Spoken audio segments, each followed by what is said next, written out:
He's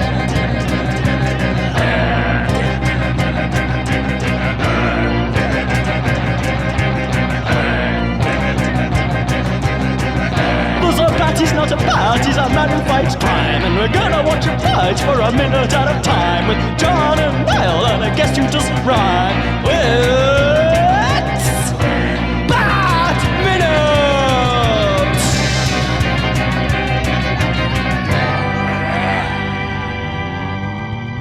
Hello, and welcome once again to Bat Minute Forever, the podcast where we alert you to every minute of Joel Schumacher's Batman Forever. I am one of the hosts, Niall McGowan.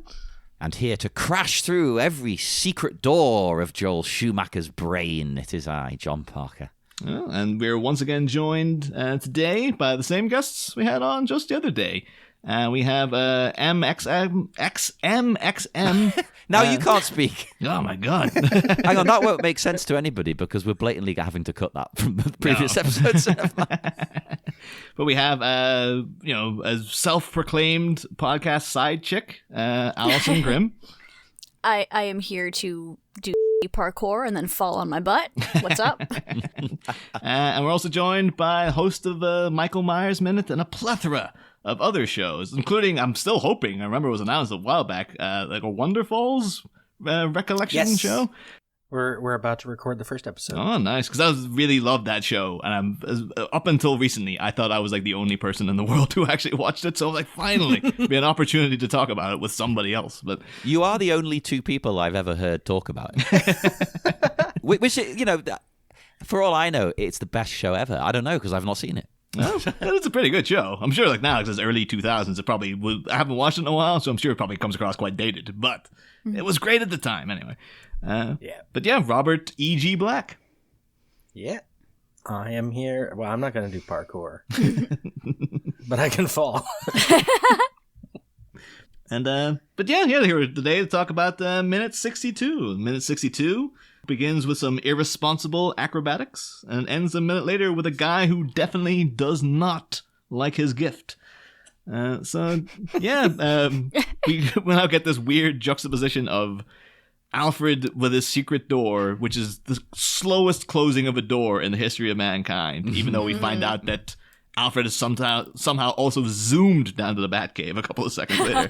Hey, he's a fast mover when no one's looking. This doddery old man thing is just an act. Well, the floor and the stairs are slippery, so... Oh, he slid down! That's right. Once he's in, he just goes. That's why he keeps them that well polished. He's like, oh yes, the slide is sliding into my DMs. That's what he says when he's putting on his Doc Martens. I'd slide into his actual DMs. Oh. He's lovely. Well, this whole jumping around sequence of... I'm just going to call him Robin now. Because he's acting as Robin. Now, I've gone from Assassin's Creed to Prince of Persia, the remakes. the reboots they did of those games. It's very much like that. I'm sure you slid down... I'm sure there's a bit where you slide down like drapes or something. It does. It's almost like those Tomb Raider games have done recently as well. So it's like, you have to escape a burning castle, so you have to jump from this ledge to that ledge you're on a tapestry, then you're on this, then you're on that and stuff. Well, those games are very inspired by those Prince of Persia reboots, definitely. And also Assassin's Creed and Uncharted and stuff. See, I was thinking Toy Story 2. Oh, yeah. They have a lot of puzzles like this. I was thinking about how to get around the room. I was just thinking about my fat cat trying to jump around from the couch to the cat tree. Oh, don't you shame the cat. Hey, cats live to get fat. I love that about animals. They don't have any... Like, if they have the opportunity to get insanely fat, they'll take it. I mean, he's not like... I guess he's not, like, fat. He's just huge and very clumsy. Oh, that's the thing. Drusilla, my cat, is the same, clumsy. People think... I think I did bring this up on the cats episode.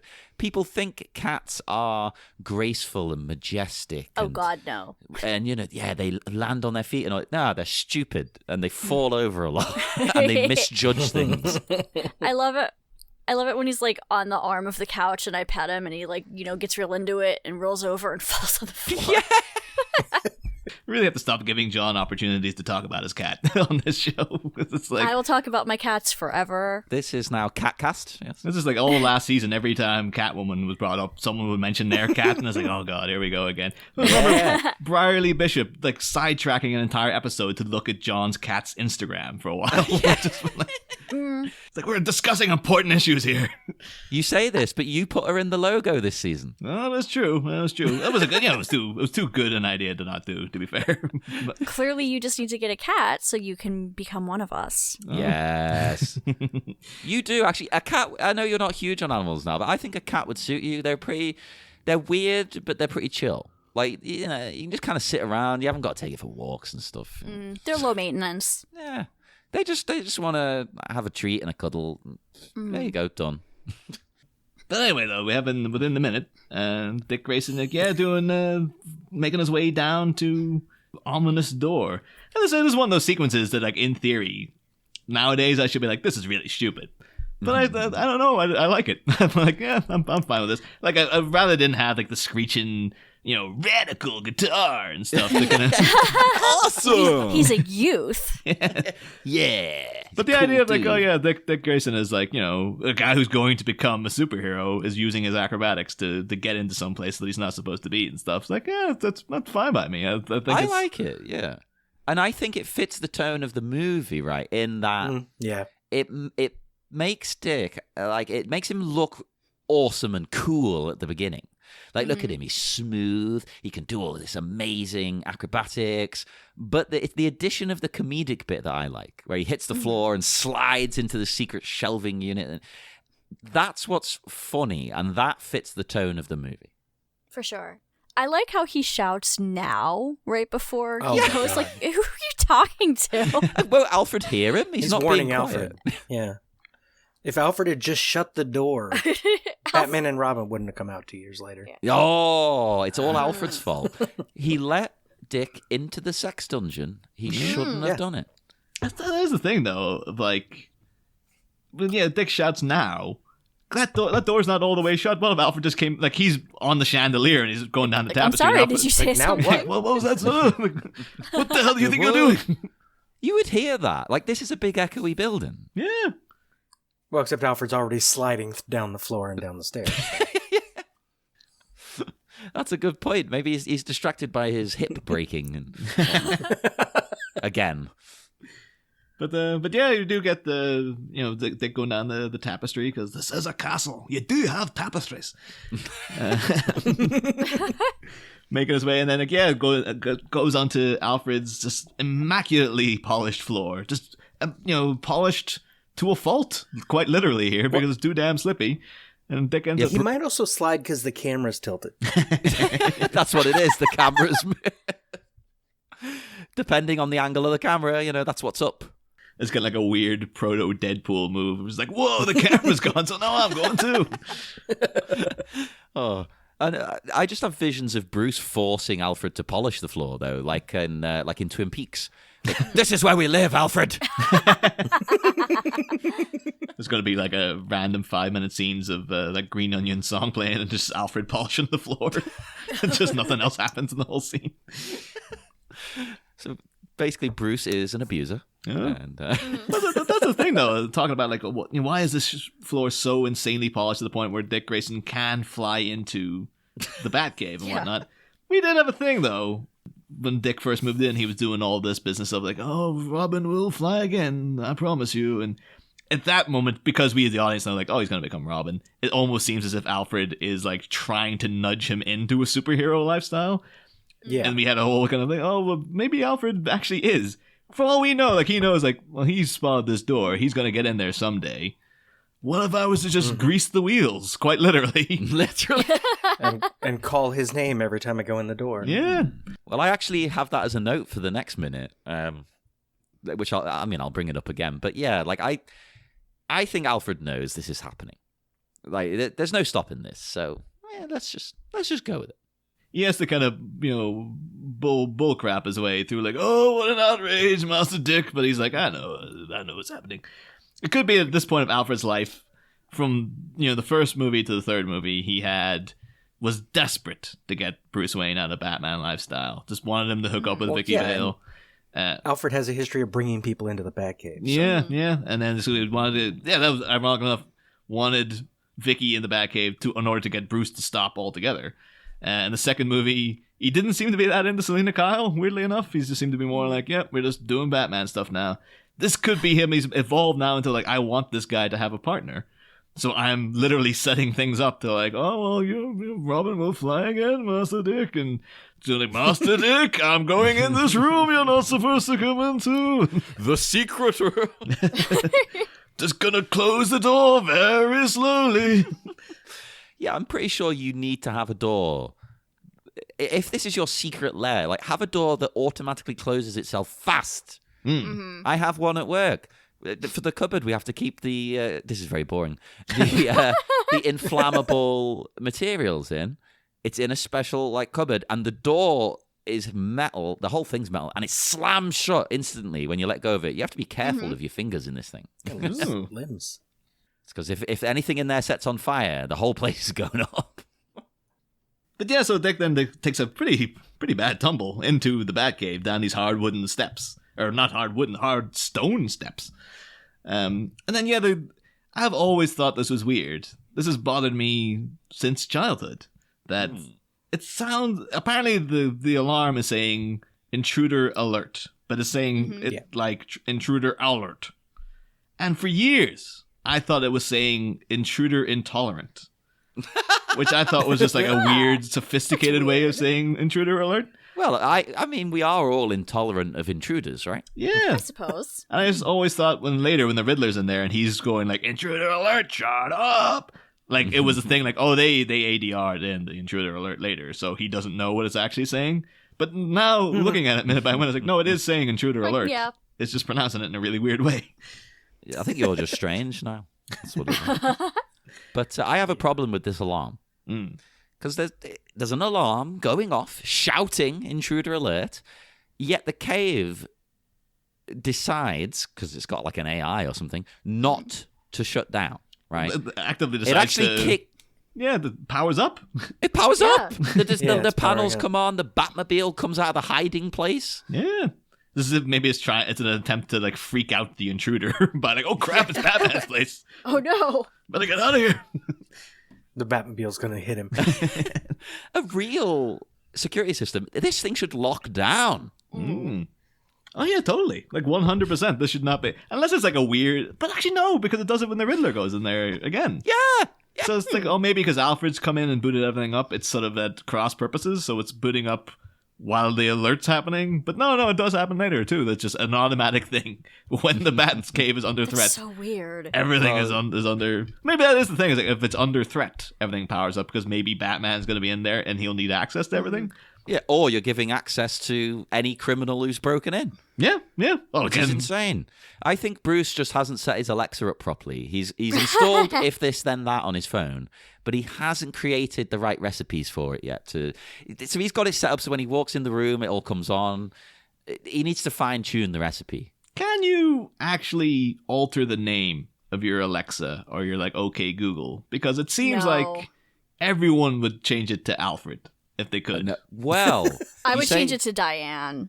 Oh my God, yes. You can pick from a couple of different ones, but there's not. Basically, for Amazon, you've got Alexa, you've got Echo, and you can call it computer, like Star Trek. Oh. And I think Google might have a similar sort of just a couple of options like that. I'm enjoying my dad's got he's got the Google Home, and I keep having like to tell him he over explains things to it.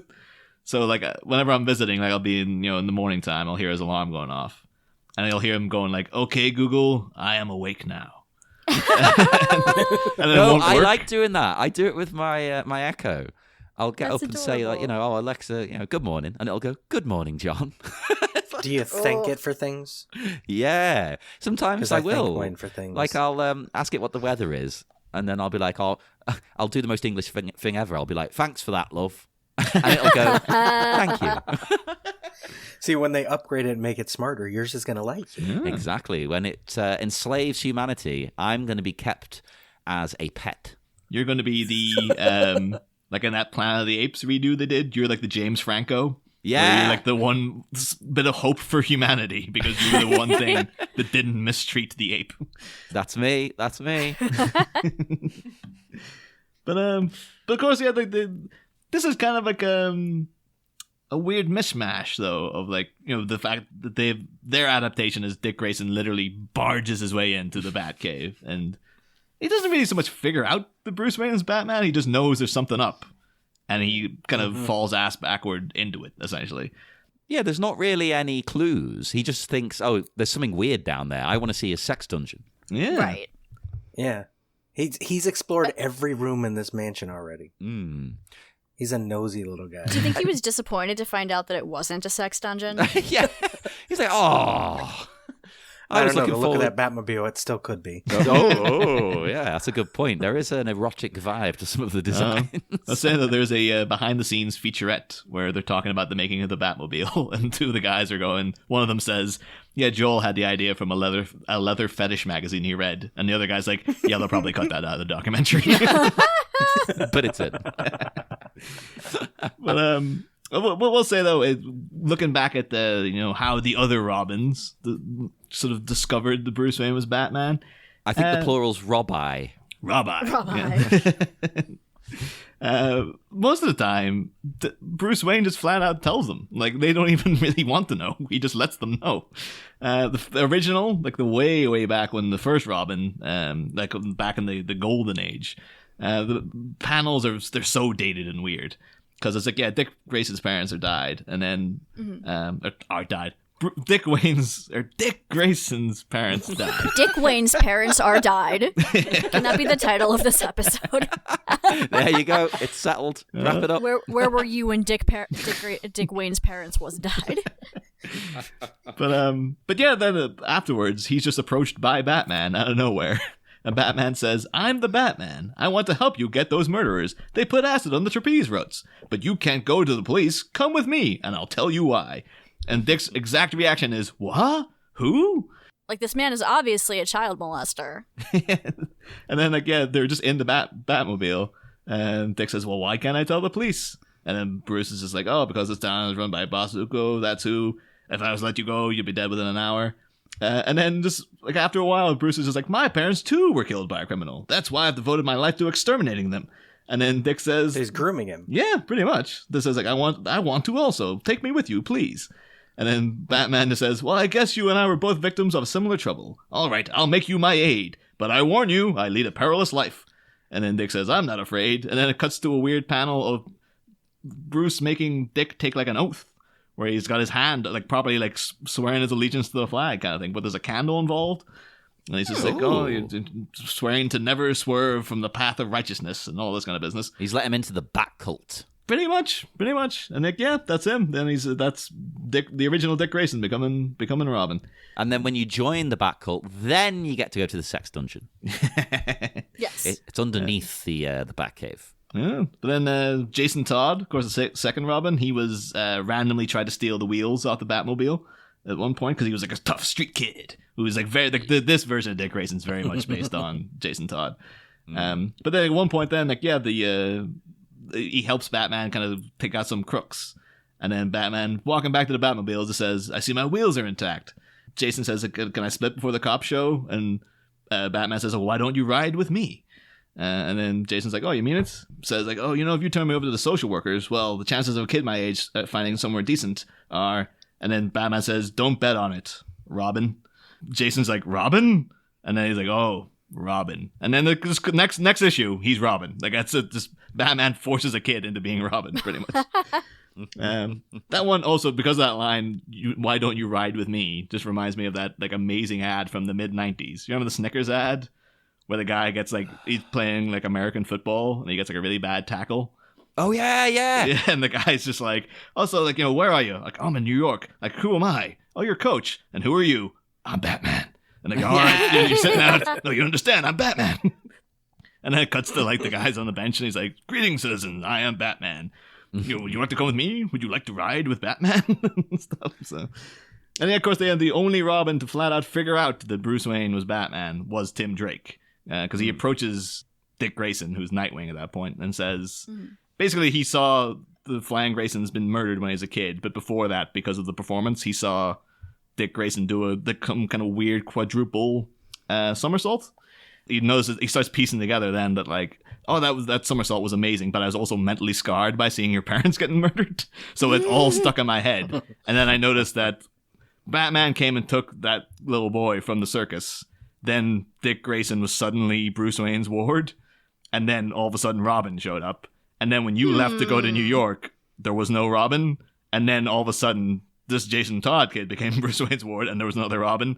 And so he basically approaches Dick Grayson going like, yeah, I know fine rightly that you're Robin and he's Batman and all this other stuff. And I too would like to be involved in your in your idealistic crusade and whatnot. A damn fool idealistic crusade. Tim Drake, the only smart pants to actually figure out what, when you put it that way, the most blatantly obvious mystery of all time. Yeah. I like that, though. I think it shows that he's capable. Because you're not capable of being a superhero-y crime fighter just because you're athletic. There's a lot That's more true. involved. Batman is the detective. Yeah. Yeah. There's a lot of emphasis on Tim Drake that he is like a genius, basically. Like it's more like Dick Grayson had the acrobatics, Jason Todd had the rage, and Tim Drake was like the guy who actively wanted to become Robin and was like trained himself before he ever even met Bruce Wayne. He just had these aspirations of being like, he just really respected this hero and whatnot. And eventually things looked out for him, I guess. But this scene does also remind me of the great sequence in the Batman animated series where Bruce Wayne brings Barbara Gordon down to the Batcave for the first time and reveals that he's Batman. And then Alfred comes out and he's just like, oh, master, oop, and sees her. And he's like, oh, well, Miss Gordon, I'm afraid you've stumbled on our little secret. It's true. I am Batman. Which is a great scene. But yeah, that's just thought just for completeness sake. Those are how the comic book Robins sussed out that the Bruce Wayne was Batman by him just flat out telling him. And of course, then you have like the crazy friggin' Frank Miller version with the all-star Batman and Robin, where Batman blatantly just kidnaps this kid after his parents have been murdered, and then just says like, "You're coming to stay with me now," and then just leaves Dick Grayson in the Batcave. And Dick Grayson's like, well, what am I going to do for food? And he's like, there's food all around. It'll present itself to you. And it turns out he means like he wants them to eat the rats and the bats that are in the cave and stuff. But yeah, that was during the All-Star run that people thought were going to be great because it's Frank Miller. Like, of course he can do Batman. And then it's such a disaster, it didn't even end its run. Because infamous panels like him saying to Dick Grayson, like, what are you, dense? Are you retarded or something? I'm the goddamn Batman and stuff. Well, that's Miller, isn't it, though? I'm edgy. Yeah. It's so Miller. It was Frank Miller, the man who in 1985 says you will never find, or I think in 1985 says something like, Batman is as good and pure a superhero as any you can find. And then 20 years later wrote All-Star Batman and Robin, where he turned him into a complete deranged psychopath. But yeah, so, you were saying last minute there, though, Alyson, you had a thing for the Riddler in this movie. I did. But one kind of standard question we have for everyone, because, since the first season, almost in a weird way, is that, because in season 1, I was shocked to find that apparently people don't regard Jack Nicholson as a sexy fella, when I thought that's definitely what he was. And this movie, I've been stunned to find out that apparently people used to be like really, really into Chris O'Donnell. This isn't shocking. This is Everyone fancied him. Yeah. I don't think I did. Yeah, I mean, it's what you had. You were getting your rocks off elsewhere. Exactly. I mean, I was set. Yeah. Yeah. But you are aware that he was considered 90s sexy, right? Oh yeah. I didn't really get it though. Is he a bit too boy band? A little bit. Yeah. I don't know. I just didn't do it for me. He's the rebellious one in the boy band. He's the edgy pseudo rock one. There's always one who's like, ooh. He's the Robbie Williams of Take That. Yeah. That's why Robbie Williams went solo and called himself Nightwing. Nightwing. Hell yes. How about you, Robbie? Because I think you're slightly older than us. Like, were you like aware of the age of Chris O'Donnell? Was it a thing that you consciously took in? I was trying to think. I think in this movie, I at the time, I wouldn't have. I think his buzz cut doesn't do much for him. I'm trying to think of what he did right before this that made him. Well, did Mad Love come out before this? Because that was big. Circle of Friends. Oh, Three Musketeers. That was it. And Son of a Woman. Yeah. See, like in Son of a Woman, he does have the floppy boy band hair as well, so he's emphasizing it even more. God. But, I mean, this is a very popular haircut from that era. Oh, yeah. I was envious. I had the hair, but I couldn't grow those sideburn bits. I always remember I remember kids in school having that kind of haircut too, and I was like, I never got it. I was like, well, why would you want your hair cropped that short and stuff? See, now I say this is a bald man. I was like, We're both bald. I was like, why would you ever want to cut your hair that now short? I get it. Now you wish you could grow it that long. Yeah. Oh, if only. If Aw. only. But I remember people spending ages like gelling that.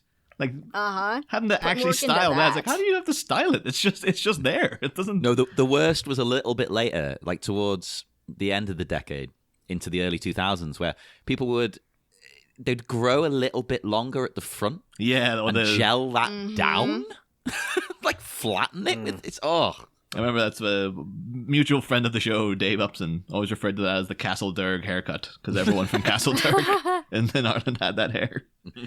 But yeah, I remember people spend ages like teasing little bits of the hair and stuff at the front. That front fringe, and it's like it's still boring as all hell hair. Like you're not doing anything interesting with it. But yeah, but the pressures on kids to be cool. Oh, so it's right. like, well, okay, Cool, if this like is the cool Chris thing. O'Donnell. If this is cool, I'm gonna do it then, I guess. Well, then of course, yeah, the Batcave does leap into life, and we're once again introduced to question 2 of this season. And I saw your post in the week, Robert, so I know your answer already. But I'm a big fan of this Batmobile. Like, I think it looks great, and I think like it seems to be. I've had a few people on my side, but I think I'm mostly by myself. So, like, what do you two make of it? I think it looks fine when it's not lit up. All the texture's cool, but when it's lit up, it doesn't feel right. You know what's really weird? I'll say this now before Alison answers. What's weird so far has been, right, I don't like the car very much. And everyone who sort of agrees with Niall says that, though. They don't like it lighting up, whereas I don't like the car, but I love it lighting up. I kind weird. of like it lighting up, yeah.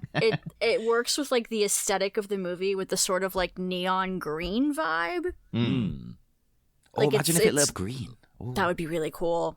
But, like, the colors that it lights up are kind of neon. Like, it works with that color palette. If it lit up green, Bruce Wayne would have been on the Riddler much faster. Like, you can't steal my color scheme. He sues him. And the rest of the movie is just a long court proceeding. Yes! He's like, I can't take you down by force, so I'll do it the only way I know how. Through the courts.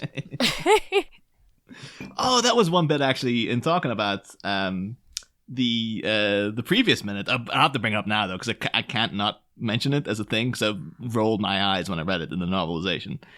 Okay, so there's a whole bit with, like, the Riddler sucking in the brainwaves and stuff with the big green cloud above the Claw Island and whatnot.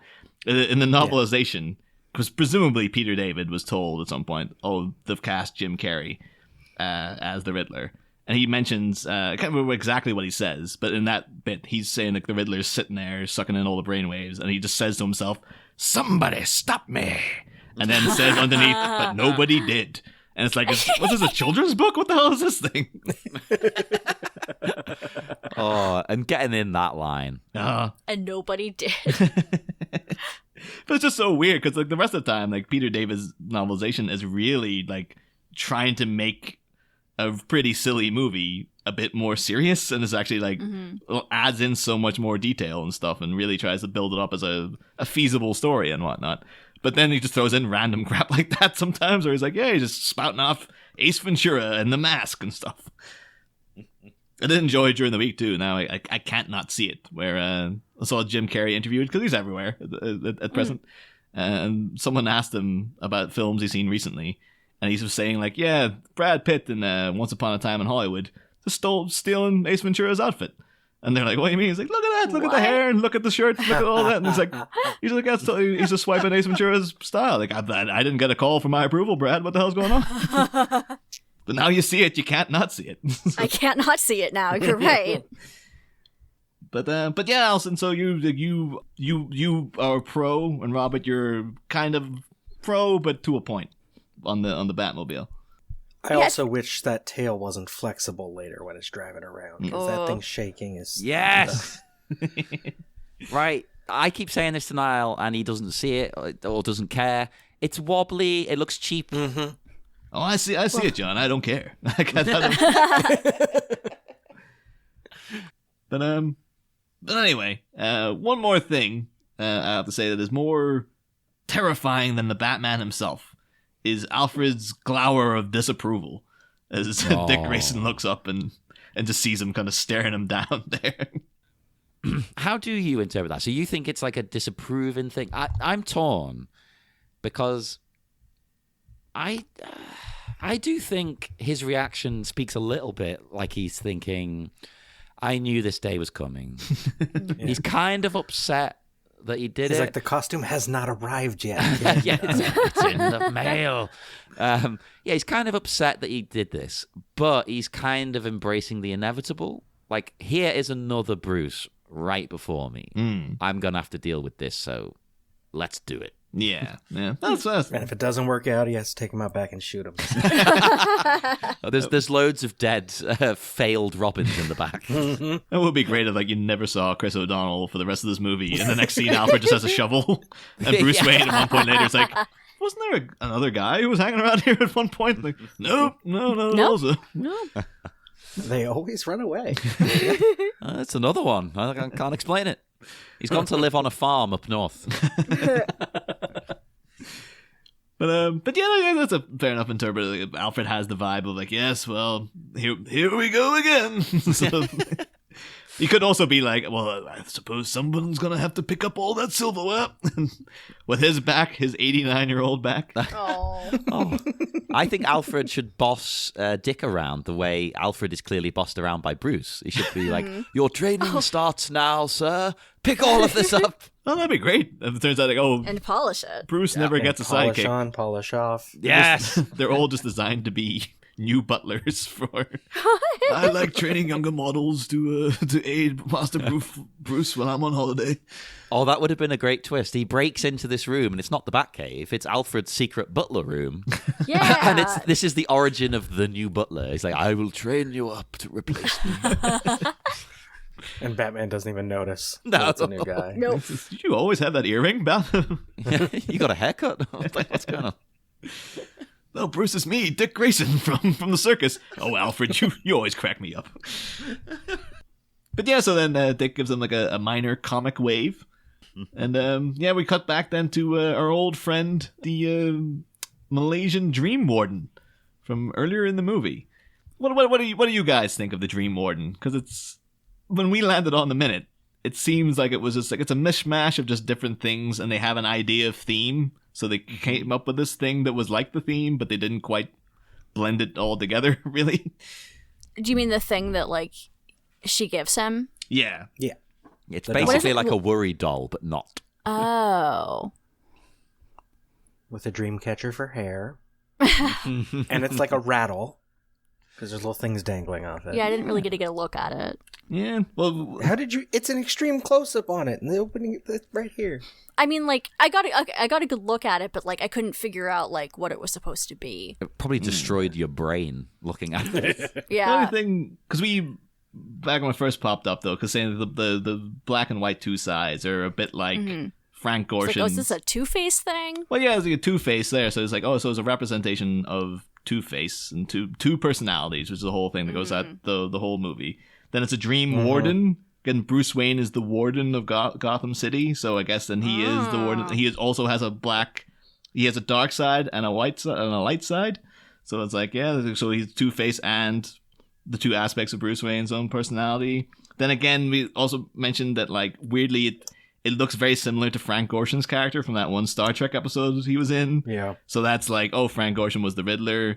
And then the Riddler in this movie makes himself a doppelganger to Bruce Wayne, so it's kind of tying in all three of the lead characters in a weird kind of way. And there's one big major thing, like it kind of would have tied it all together a bit more tightly, but they cut it out of the movie, where Bruce is supposed to be haunted by the fact that Two-Face calls him out and says, like, well, you're just like me, you're a killer too. And this is supposed to be a big thing. They filmed the scene and everything, and then they just cut it out, where that haunts Bruce Wayne throughout the entire narrative. And then, so I guess that would have, the thing that looks like Two-Face, but it's also tied into Bruce Wayne. And then if Bruce Wayne is constantly thinking, Two-Face was right, I'm just like him, I kill people and stuff, it would have thematically linked them a bit more and whatnot. Particularly, too, as he's haunted by it in his dreams, and this is a dream warden. But as is, without you knowing, like, the original script and all the stuff that they cut out, it's just sort of there as a thing that's like, I guess it's like, yeah, it's kind of like Two-Face, and I guess it's kind of like Batman, because it's two personalities and a dark side and a light side, and yeah, it's there. It's whatever, it's a theme. You don't have to understand it. But yeah, and I think Chase says, I hope you like your gift. And I'm assuming she just forgot that she showed this to Bruce already, because it's just like, she's obviously trying to re-gift something that someone got her, and she's just like, oh, well. Why is she giving it to him? Well, clinical intuition, as we find out in the next minute, apparently. Yeah, her claims, yes, but I don't get the impression from the movie that she has any clue what's going on with him or Batman at this point. No. Like, she knows from their previous interaction, there's something weird about this guy. That's about it. Not necessarily a hint that there's like darkness within him, but just that this guy's pretty strange. Maybe it was just like he did do the whole like, oh, still playing with dolls, doctor. It's like, I don't want it anymore now. You take it, Bruce. You've tainted it. That's how he gets everything. He's like, oh, well, right. I knew if I just bullied it and it didn't give it to me. The doll's possessed, and you have to give it to whoever finds it to pass the curse along. The villain for the next movie is the doll. Sadako is. Yes! Batman versus Sadako. Yes! But yeah, so this minute kind of then now blends into the next minute, really. Do you guys, have you anything else you want to talk about in minute 62 in particular, or shall we mosey on? Mosey on. Let's mosey on. We'll mosey on, yes. We'll do plugs again at the end of the week. So we will head off now into the dark, dark night. So if you'd like to chat to us, come to Facebook at the Batminute Listeners Cave, or send us a tweet at Batminute, and I don't know, review us on iTunes. That would be lovely, and I will thank you from the bottom of my heart every minute of every day, at least internally. I mean, I might not vocally say it. People might not even be aware, but rest assured, within me, I am thinking of you. And we will see you. That's just creepy. I am watching you. I am always watching you. So I go off and do whatever you like, listeners. I will peep on you through the windows and chat to you again on Friday for more Batminute Forever. Next time. Wholly restricted remembrance. Disturbed by his daydreams and chasing a tonic, our messed-up millionaire mentions a mnemonic. But while his cauldron of recollection comes to the boil and Bruce lets off steam, which shrieking siren will summon Chase off-screen? Find out Friday. Same Bat Pod, different Bat Minute. Ba-da.